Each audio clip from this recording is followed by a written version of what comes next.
Assalamualaikum warahmatullahi wabarakatuh. Ketemu lagi bersama Bu Indah. Kegiatan kita kali ini kita akan belajar mengenai sistem peredaran darah pada manusia. Nah, pada materi ini kita akan bagi dalam 3 pertemuan ya. Sekarang kita berada pada media pembelajaran mengenai pertemuan pertama, yaitu komponen darah dan golongan darah. Nah, sebelum kita belajar lebih jauh mengenai materi ini, silakan kalian perhatikan dulu gambar yang ada di layar. Nah, apa yang sedang terjadi? Ini adalah proses transfusi darah, dan transfusi darah biasanya itu dilakukan ketika kita mendapat luka, kita mengeluarkan banyak darah, dan transfusi ini juga bisa dilakukan untuk menyelamatkan nyawa seseorang. Yang harus diperhatikan adalah darah itu harus sesuai loh antara pendonor dan resipien, karena jika tidak sesuai, kemungkinan akan terjadi proses kematian. Nah, kira-kira mengapa dapat terjadi penggumpalan pada darah? Selanjutnya, komponen apa yang berperan dalam penggumpalan darah? Dan yang kita ketahui ketika kita terluka, darah kan akan keluar. Darah yang kita lihat adalah darah yang berwarna merah. Pertanyaannya, apakah semua darah berwarna merah? Jawabannya iya atau tidak? Ayo kita saksikan video ini selanjutnya. Nah, ada beberapa tujuan pembelajaran yang harus kita capai, yaitu nanti setelah kalian melakukan kegiatan, harapannya yang pertama, melalui kegiatan diskusi ya, kalian dapat menganalisis struktur dan fungsi sel-sel darah dan plasma darah dengan tepat. Yang kedua, setelah melakukan kegiatan pemecahan masalah terhadap studi kasus pada video dan wacana, kalian dapat menelaah jenis golongan darah berdasarkan sistem ABO dengan benar. Dan setelah melakukan kegiatan pemecahan masalah ya terhadap studi kasus dari video dan wacana, kalian nanti dapat menyajikan laporan hasil diskusi pada salah satu komponen darah dan golongan darah dengan benar. Sekarang kita masuk ke pendalaman materi. Yang pertama, komponen darah. Kalau kita perhatikan gambar, ada dua yang terlihat, yaitu bagian kuning dan bagian merah. Nah, setelah melakukan kegiatan di dalam laboratorium, maka kita bisa melihat bahwa ternyata darah itu memiliki dua komposisi utama, ada plasma dan sel darah. Nah, plasma jumlahnya jauh lebih besar loh, sebesar 55% dibanding dari sel darahnya. Sel darahnya itu sebesar 45%. Nah, sel darah itu sendiri nanti akan terbagi menjadi 3, eritrosit, leukosit, dan trombosit. Ini adalah materi mengenai plasma darah. Jadi plasma darah itu merupakan senyawa protein ya, yang tersusun dari albumin, globulin, dan fibrinogen. Nah, albumin itu buat apa? Itu menjaga tekanan osmotik. Nanti globulin berfungsi untuk antibodi, sedangkan fibrinogen nanti berperan dalam proses pembekuan darah. Fungsi dari plasma darah itu sendiri ada beberapa ya. Nah, kalian bisa lihat, yaitu mengangkut limbah, zat sisa dari hasil ekskresi, kemudian menjaga keseimbangan cairan tubuh, menjaga suhu tubuh, bahkan juga bisa untuk menjaga keseimbangan asam dan basa. Tahu nggak sih? Yang pertama, sel darah merah mempunyai usia kurang lebih 120 hari. Setiap detik ada 3 juta sel darah merah yang mati dan dibersihkan oleh hati dan limpa. Dan yang kedua, sumsum tulang dapat menghasilkan 4-5 kali laju kerusakan sel darah. Masya Allah, keren sekali ya. Ayo, sekarang untuk mengasah otak kita, ayo kita tebak gambar. Ayo, kira-kira apa jawabannya? Ibu hitung ya. 1, 2, 3. Nah, sekarang kita masuk ke eritrosit. Eritrosit kita sebut juga dengan sel darah merah. Apa saja pengertian dari sel eritrosit?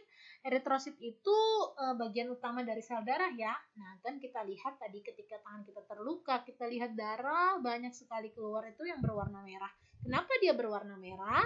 Karena mengandung hemoglobin. Dan ciri khusus dari sel darah merah itu adalah dari bentuknya. Hampir semua bentuknya itu serupa. berupa bikonkav melengkung ke dalam, berupa piringan, dan pada bagian tengahnya berupa cekungan. Ukurannya itu sekitar diameternya 8 mikro, ketebalannya adalah 2 mikrometer. Karakteristik lain yang dimilikinya adalah umur selnya kurang lebih 120 hari, terbentuk di sumsum tulang belakang. Kemudian apakah fungsinya? Fungsinya untuk mengangkut darah yang mengandung karbon dioksida dan oksigen. Betapa pentingnya ya sel darah merah untuk tubuh kita. Sekarang kita sel darah yang kedua, yaitu leukosit atau sel darah putih. Leukosit itu bak tentara untuk tubuh kita. Kenapa dibilang tentara? Karena dia bersifat antibodi. Dia itu melawan segala virus, bakteri, maupun kuman yang masuk ke dalam tubuh. Masya Allah, keren sekali leukosit ini berfungsi dalam kekebalan tubuh kita karena dia memiliki sifat fagositosis dan diapedesis. Nah, karakteristiknya bentuknya tidak tetap dan berinti. Tadi sel darah merah tidak memiliki inti ya. Kemudian sel darah putih terbentuk di sumsum tulang, limpa, dan kelenjar getah bening. Umur selnya 12 hari, jumlahnya 6.000 sampai 9.000 mm kubik, kemudian berfungsi untuk membunuh kuman dan membentuk antibodi. Nah, sel darah putih itu sendiri ada dua loh. Jadi dilihat dari keberadaan sitoplasma, maka ada granulosit dan agranulosit. Granulosit itu yang memiliki butiran sitoplasma. Apa saja? Tersusun dari 3 macam sel. Ada basofil, neutrofil, dan eosinofil. Sedangkan di agranulosit itu tidak memiliki butiran sitoplasma. Juga ada dua, apa saja, yaitu limfosit dan monosit. Nah, coba kalian perhatikan gambar, ternyata setiap sel darah putih yang jumlahnya ada 5 ini, bentuknya beda-beda loh. Nah, keren-keren ya. Ini dia bertindak sebagai antibodi di dalam tubuh kita. Sekarang kita ke trombosit. Trombosit kita sebut juga keping darah. Nah, untuk apa? Ini adalah berfungsi dalam proses pembekuan darah. Pernah nggak kalian menyadari ketika tangan kita terluka, setelah berapa saat dia nanti darah akan terhenti keluar. Nah, siapa yang membantu darah itu tidak keluar kembali? Nah, ini yang bantu, yaitu keping darah. Dia mampu membentuk benang-benang fibrin untuk menutup luka kita. Ada karakteristik yang dimilikinya, bentuknya tidak teratur dan tidak memiliki inti ya, tidak teratur dan tidak berinti, terbentuk di sumsum tulang belakang, jumlahnya 200.000 sampai 400.000. Dalam proses pembekuan darah, keping-keping darah itu ada mekanismenya. Ayo kalian lihat di bagian bawah, mekanisme pembekuan darah. Pertama nih, ketika tangan kita terluka ya, semisal terhiris pisau, maka salah satu sel darah yaitu trombosit akan pecah. Ketika trombosit pecah, dia akan mengeluarkan enzim trombokinase. Nah, enzim ini nanti akan mengaktifkan protombin. Protombin dibantu ion Ca2+ dan vitamin K akan membentuk trombin. Selanjutnya, trombin akan membentuk menjadi fibrinogen dan fibrinogen akan menjadi benang-benang yang menutup luka yaitu benang fibrin. Keren sekali. Sekarang kita masuk pada materi yang kedua, yaitu golongan darah. Nah, golongan darah. Siapa yang sudah tahu golongan darahnya? Bergolongan darah apa kalian?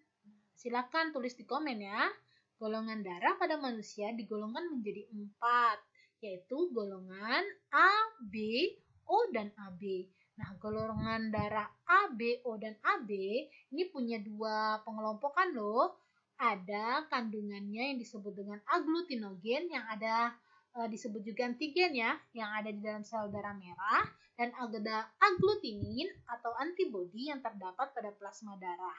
Nah, untuk menentukan golongan darah, coba kalian perhatikan tabel yang ada di bawah. Orang bergolongan darah A, maka memiliki agglutinogen A, tapi dia memiliki agglutinin beta, sehingga orang bergolongan darah A itu tidak bisa bertemu dengan golongan darah B. Kenapa? Ada aglutininnya. Sifat aglutinin itu menggumpal. Selanjutnya yang B. Golongan darah B itu aglutinogennya adalah B. Coba kalian perhatikan ya. Nah, aglutininnya adalah A, alfa. Artinya dia anti terhadap A.